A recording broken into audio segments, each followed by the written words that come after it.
tal, amigos? Y continuamos. Hoy vamos a continuar con, la verdad, con mucha alegría, con mucho placer de recibir otra vez. Esta es la tercera conversación que vamos a tener con el doctor Horacio Barri, que, saben ustedes, es un especialista que se ha dedicado toda su vida a la salud pública, ¿no? A discutir, a mejorar, a trabajar sobre cuestiones vinculadas y también, obviamente, dentro de ese contexto, toda la cuestión que hoy preocupa a millones de argentinos, que es el altísimo costo y las dificultades que tiene la provisión de medicamentos. Y los saludamos. Horacio, ¿cómo te va? Buenos días. Hola, buen día. Muchas gracias por la invitación, porque creo que la clave pasa por conocer, ¿no? Y conociendo se puede actuar, ¿no? Uh-huh. Y no sobre lo posible, sino sobre lo necesario, porque estamos al borde de un montón de problemas más graves aún, ¿no? Así que me parece que esto es muy importante, esta labor de ustedes, Horacio, de preocuparse por esto. Sí. Deleuze decía en Esquizofrenia y Capitalismo, creo que es el libro, dice, bueno, si queremos cambiar algo tenemos que conocer cómo funciona lo que queremos cambiar. Claro. Es decir, hizo con Guattari hicieron un análisis profundo del funcionamiento del capitalismo, ¿no? Y claro, eso es el conocimiento, es decir, cómo funcionan las cosas, saber cómo dónde están las estafas, en dónde funciona, qué es lo que conviene, qué es lo que no conviene, qué deben hacer los estados, qué rol puede jugar la sociedad civil, las organizaciones, ¿no? Sí, fundamental, me parece fundamental, sí. Mm. Horacio, sé que ayer tuviste una reunión muy importante, una convocatoria en realidad que había, o una conferencia, creo, tipo conferencia de prensa para dar a conocer algunas cuestiones vinculadas con las organizaciones gremiales, ¿no? Sindicales. Sí, poneme en contexto, precisar porque no tengo la precisión del dato. Sí, las centrales sindicales sí. Han empezado a trabajar en una alianza. Yo les decía, como hay algunas diferencias, pero se van salvando rápidamente, por esa frase que creo que fue de Borges, ¿no? No nos une el amor sino el espanto de todo lo que está pasando, ¿no? Entonces, pero yo creo que a través de conocerse los va a unir el amor también, ¿no? Uh-huh. ¿Por qué? Porque los problemas no son por las posiciones de ellos, que pueden ser diferentes o no, sino porque ayer yo quería, porque como era una conferencia de prensa y éramos 4 personas que teníamos que hablar, y en general el periodismo y la gente tiene poco tiempo, había que hacerlo en forma sintética, ¿no? Entonces cuando me contó a mí, yo venía estos días leyendo material de la situación del mundo, que es tan grave, y como dice el Papa, estamos ya en la Tercera Guerra Mundial, que le llaman híbrida y fragmentada. Empecé a reflexionar de algo que hablábamos con Héctor Seiya, un médico psiquiatra que falleció hace poco, que es una pérdida increíble porque tenía una lucidez tremenda. Y él contaba que la historia más moderna de la salud en el mundo había empezado inmediatamente cuando terminó la Segunda Guerra Mundial, a partir de una iniciativa de los jefes sanitarios de los ejércitos aliados, que decían hay que parar esta destructividad humana, hay que generar otras condiciones, que ha provocado tantos millones y millones y decenas de millones de personas muertas, entre otros discapacitados de por vida, etcétera, etcétera. Entonces se crearon los organismos internacionales, Naciones Unidas, etcétera, etcétera, y también dentro de eso los de salud lograron incorporar a la Organización Mundial de la Salud. año 48. Incluso un cordobés participó en la primera definición de salud, el doctor Berman, que estaba trabajando con la Organización Mundial de la Salud, ¿no? Entonces, en ese momento comienza un periodo que va del 48 al 93, para poner hitos, que era trabajar por la salud para todos. ¿Te acordás de esa frase, salud para todos, en el año 2000? Sí. Era ¿no? el derecho social de la salud, como el de la educación, las dos cosas más claves, ¿no? Entonces, en el derecho social, mundial, humano de la salud, en el año, a fines de los 70, la Organización Mundial de la Salud hace dos propuestas claves. La de los medicamentos esenciales, poner orden en ese espacio que ya se perfilaba con problemas, y la atención primaria de la salud, que era una estrategia de empezar a privilegiar las causas de las enfermedades, no sobre las consecuencias, pero sí darle una importancia que hasta ese momento no tenía, porque el modelo médico que se perfilaba era reparador solamente, ¿no? Entonces, si sigue habiendo baches y problemas en la ruta, los autos y la gente se rompen más, ¿no? Entonces, se crea ese espacio tan interesante de la OMS, en un contexto, como se han descrito las democracias modernas, donde hay un Estado, un mercado y una comunidad. El Estado tiene que hacer una especie de equilibrio de la balanza frente a los otros dos actores. Lo que nadie sospechaba, sí que hay diferencias, pero que iba a ser una guerra tan despiadada, creando malos conceptos, hablando del mercado todo el tiempo de la enfermedad como única cuestión. Las causas no nos corresponden, incluso las facultades de medicina un poco terminan abonando ese tipo de criterio de enseñar solo sobre la enfermedad, y la gente también, de alguna manera, porque lo que lo desespera es no morirse, ¿no? Y es lógico eso. Pero esto impedía que fueran más concretas y más claras las acciones de prevención, que no son solamente las vacunas, es mucho más, son las condiciones y medio ambiente de vida y trabajo, no trabajo. Pero llegado a los 90, también se crearon paralelo por parte del mercado los organismos multilaterales de crédito, con el Banco Mundial a la cabeza. Y el Banco Mundial decide que es el momento, 45 años después de la creación de la Organización Mundial de la Salud, de dar un volantazo, sin decirse públicamente que era así, pero sí quienes están más en el tema lo supieron en carne propia, que el Banco Mundial tomaba el comando, y como tiene el dinero con el cual se financiaban las otras cuestiones por una decisión universal, a la OMS le dijo: no lo vamos a hacer desaparecer, pero en los hechos ustedes hacen lo que nosotros decidimos, ¿no? Acá la salud es un hecho privado, y el que no se preocupe por su salud, su atención de la enfermedad, se jode, ¿no?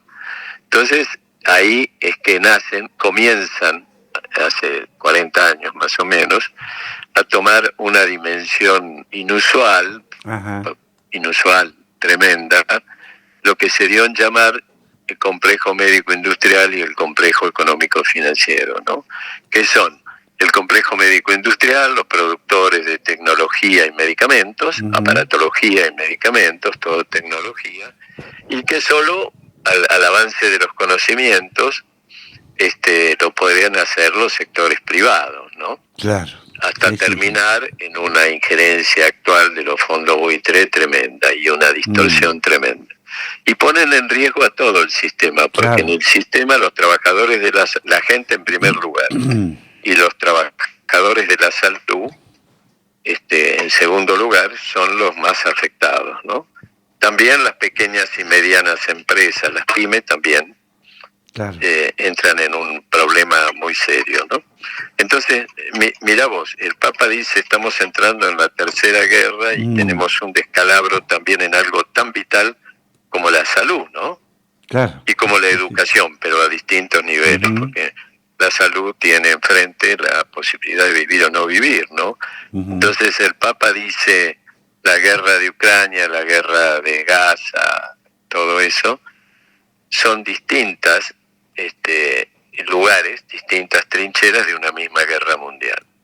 Y es una voz clara y lúcida que lo está diciendo, claro, y muy respetable en este sentido, donde están pasando las cosas que están pasando y hay peligro de alguna guerra nuclear también, que sería el acabose del mundo, ¿no? Entonces esto hizo que ayer tuviéramos esta charla tan importante para esta conferencia de prensa, para empezar a convocar a la población, porque la población es la única que puede plantearse y decir, bueno, ¿cómo es esto? ¿Por qué pasa esto?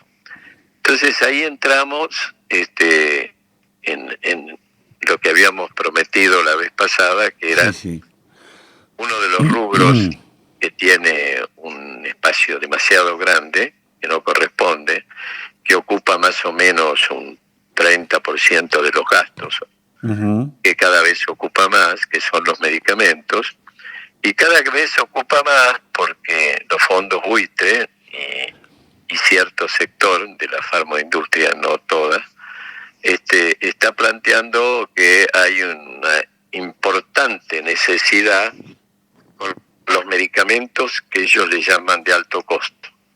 Nosotros no podemos aceptar esa denominación porque nunca han dicho cuáles son los costos verdaderos y se lo piden comités científicos internacionales.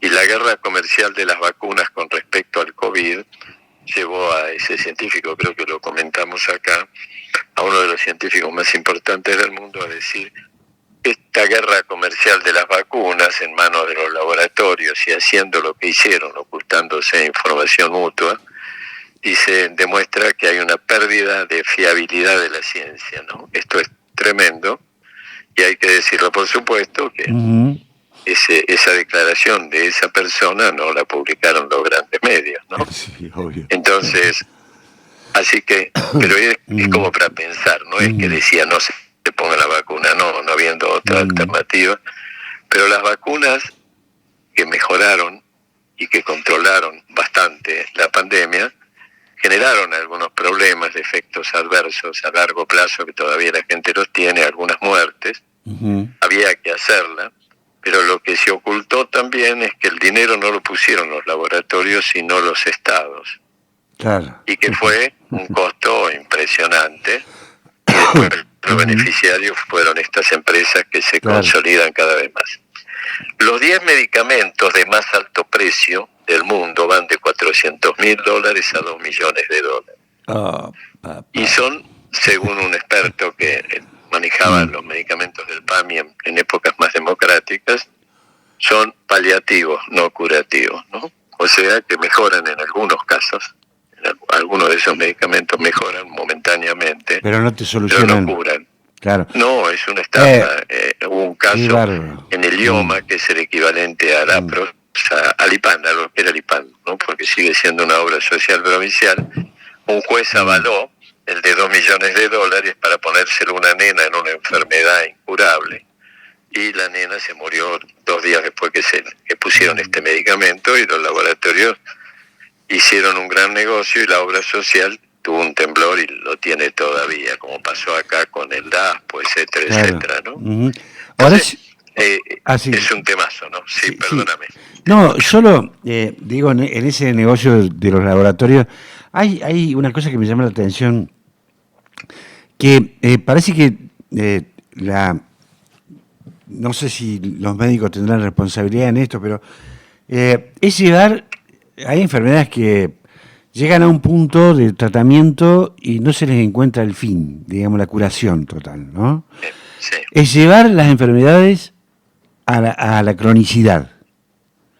Es decir, que es un negocio para siempre, digamos, por años, por décadas. Redondo. Redondo, ¿no?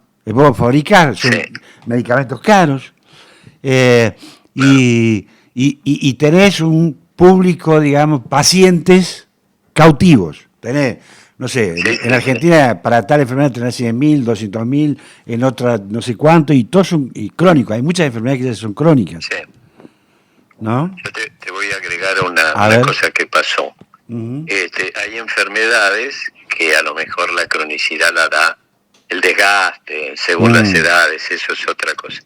Pero, por ejemplo, uno de los bocados más apetecibles de los laboratorios en cuanto a enfermedades, que algunas tienen otro tipo de curación mucho más sencilla y profunda, era la depresión. Ajá. Entonces, como era un negocio, porque quien empieza con antidepresivos le cuesta mucho después dejarlos, tiene que contar con ayuda para hacerlo, y entonces hay un acostumbramiento que hay que soportar todo lo que pasa como se pueda. Entonces, ¿qué? Se decidió modificar la definición de la depresión, involucrando incluso a las universidades nuestras. Y también, por ejemplo, involucrando en visitas domiciliarias a los estudiantes de psicología, que salen poco a terreno, ¿no? Entonces, por ejemplo, se elaboró una encuesta, casa por casa, donde aparecían estudiantes universitarios, y haciendo la encuesta la tenían que explicar, la pasaban a recoger después, y después le daban los resultados a la gente de la casa, ¿no? De las familias. Entonces, y pasaban cosas como estas. Mire, hemos encontrado que acá hay dos depresivos, fulano y fulano. Decía la gente, no sabíamos. Y a lo mejor era que estaban preocupados porque la encuesta era muy desconfiable, ¿no? Esto se hizo a nivel mundial, ¿no? Entonces, ¿manipulando qué? Y las definiciones de depresión. Bien. Metiendo en depresión la tristeza, la angustia, otras cuestiones que afectan a los más sensibles, por ahí a la mejor buena gente, en vez de un debate claro. Y de esa manera se logró incrementar el número, entre comillas, de enfermos, ¿no? Claro. Por eso es que todas estas cosas requieren la participación de la gente, ¿no? Sí, totalmente. Yo creo que hasta que la gente lo entienda y empiece a hablar, se va a sentir mejor, por otra parte. El solo hablar, la catarsis de los griegos, era curativa, es curativa. Uno habla con amigos y te pintan el panorama y cómo hacerlo, y vos quedás de otra manera, o te dicen, no, esto es una cosa habitual, me pasó a mí, la resolví así. Claro, es que te alivia de una manera, tenés algo que por ahí se te hace un mundo y lo hablas con dos o tres personas de cierta confianza y dices, bueno, pará, mirá, esto va por acá, va por allá, ¿por qué no vas a ver a tal? O si no, la otra es, bueno, hay que buscar una ayuda terapéutica, digamos, como puede ser un psicoanálisis, porque además hay psicólogo. Hay ciertos hay ciertos problemas que se pueden arreglar. Por ejemplo, hay en reconocimientos médicos de la provincia, hay dos sectores que se diferencian del resto bastante en cuanto a cantidad de problemas, y abarcan en general al género femenino, que por su sensibilidad y por sus tareas tiene quiebres más rápidos, que son las enfermeras y las docentes, ¿no? Los docentes y los enfermeros, pero de todas maneras, como son mayoría las mujeres. Entonces, por ejemplo, no entro en todo el tema. Una vez fui al colegio de mi hijo a una reunión de familiares, y los chicos aprovecharon para ir a jugar ahí a la escuela en esa hora, ¿no? Que no había nadie. Y el ruido y la forma en que estaban construidas las aulas era tremendo, en horarios de no clase, así que en los horarios de clase ni te cuento. Entonces justo estábamos haciendo un estudio sobre el ruido y yo tenía un decibelímetro, y le dije a mi hijo, que tenía 9, 10 años, cómo era el tema. Dice, es un quilombo, pero bueno, nos arreglamos. Le digo, ¿cómo se arregla? ¿Y vos qué haces? Grito, le digo, pero la maestra pobre debe estar loca. Entonces le digo, ¿y por qué no? Entonces me dice, yo qué sé, dice, el otro día me retó, dice, la boluda, porque yo le pegué un grito y porque no me daba bola. Le digo, pero vos también, todos ustedes están. Entonces fui a hablar con la maestra, si no podía, ¿qué le parecía? Y dice, justo estamos con el tema ruido, midámoslo, ¿no? Está bien, me gusta la idea. Le digo, pero no le diga a los chicos porque, sí, no se preocupe, los chicos son otra cosa de lo que uno imagina, no hay problema. Y más ahora que están con el tema del ruido. Entonces, llevé el decibelímetro y para mi asombro total, hay un ruido en serrucho, sube y baja, sube y baja. Vuelve loco a cualquiera eso. Ajá. Es permanente. Claro. Entonces, había acá un médico sueco, un muchacho que su mujer era cordobesa, así que le hablaba el cordobés. Y le digo, ¿y ustedes cómo hacen? Dice, sí, es un problema también, pero hacemos tal método, ¿no? Ponían telas gruesas como en el teatro y a 10 centímetros de la pared, hacían todo ese coso para impedir los ruidos, para bajar los ruidos, quiero decir, y el clima era cálido. Además tenía más docentes, etcétera, etcétera. Y construían los edificios mejor, pero como no se pueden voltear todos los edificios, más en esta crisis provocada que tenemos acá, esto era una posibilidad real de bajar los ruidos. Entonces, uno que decía que los problemas de salud mental de las docentes tenían que ver con sus problemas personales y familiares, con los chicos alumnos, con los familiares de los chicos. Entonces eso también, a esto se le sumaba un factor que era distinto, que era mecánico y que era controlable, ¿no? Y que generaba otro clima, digamos, ¿no? Porque realmente era una cosa de loco. Porque el oído tiene defensas para los ruidos altos, pero cuando son permanentes, no cuando son en serrucho. Eso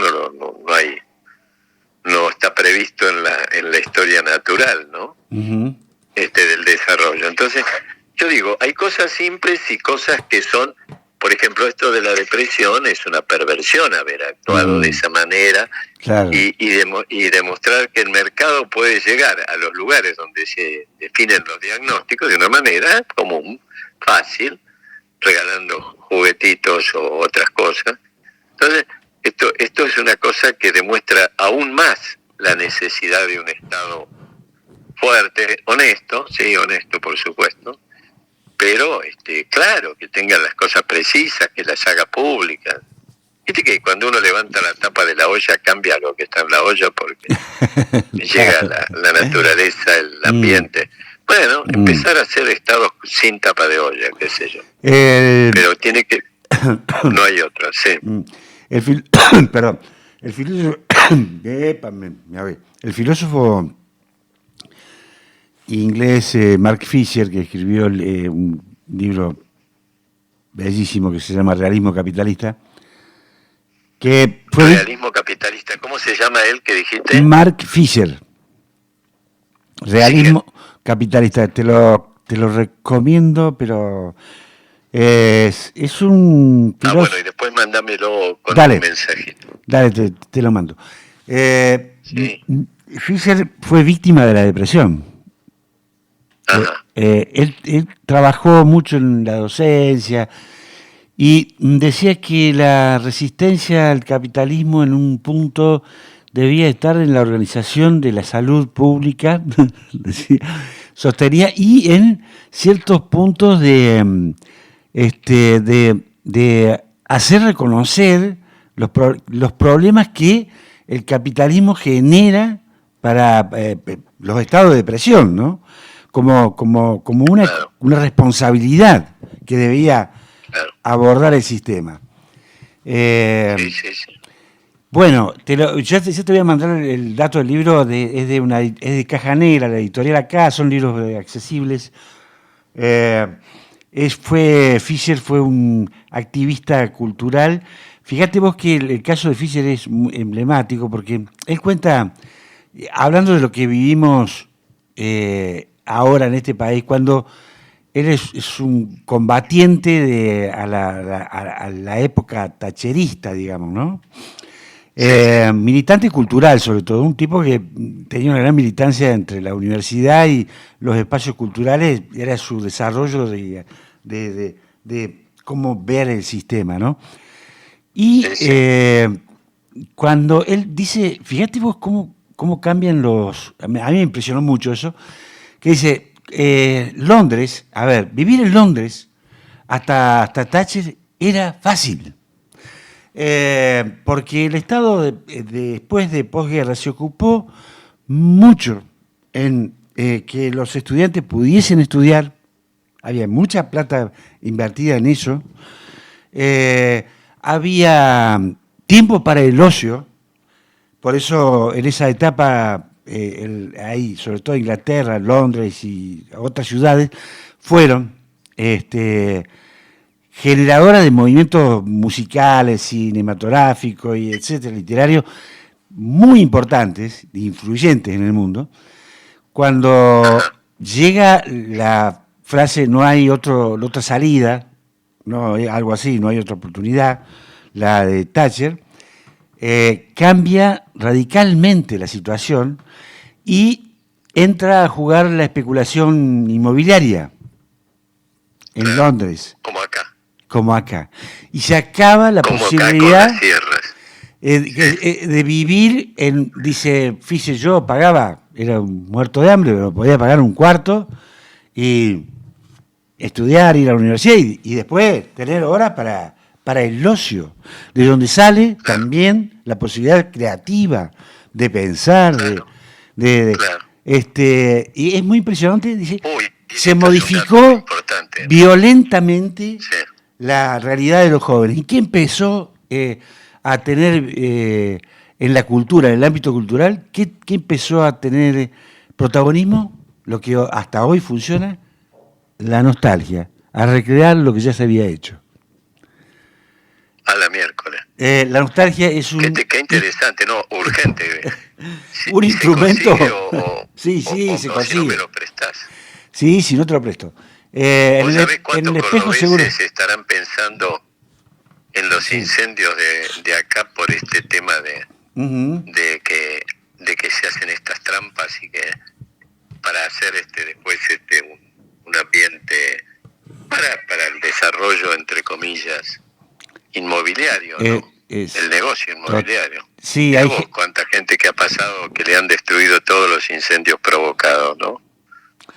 Vos sabés que por suerte hay gente que trabaja en esto. Yo he escuchado en radio a un chico que se llama Valente, el Mono Valente, yo no sé el nombre de pila, tiene una revista ahí en la zona de, como una especie, un periódico de las Islas Chicas, y tienen buenísima información y muy calificada información sobre toda la permisividad de ambiente de la provincia para con determinadas cuestiones que no debieran pasar la aprobación. Sí. Hay muchísimos ejemplos. Mira, hay muchísimos ejemplos y podemos seguir charlando, ¿no? Bueno, pero será para otras conversaciones. Horacio, ¿querés agregar algo más, último, y cerramos? No. Bueno. Sería bueno que tus escuchas también digan qué opinan, que se conecten y que nos digan qué necesitan, que abordemos lo que no sabemos, lo estudiamos. Dale. Y lo planteamos. Horacio. Bueno, muchísimas gracias nuevamente, Omar. Muy un importante. Un abrazo. Chao, gracias. Bueno, cerramos acá en este momento con el doctor Horacio Barri, que siempre, la verdad, es un gusto escucharlo. La verdad. En temas tan fundamentales como es la cuestión de la salud pública, el concepto de la salud, ¿no? El concepto de qué es lo que es remediar, qué son los remedios, qué son los medicamentos, qué es la industria, cuál es el negocio. El conocimiento sobre esa materia nos puede ayudar para defendernos mejor, tal vez.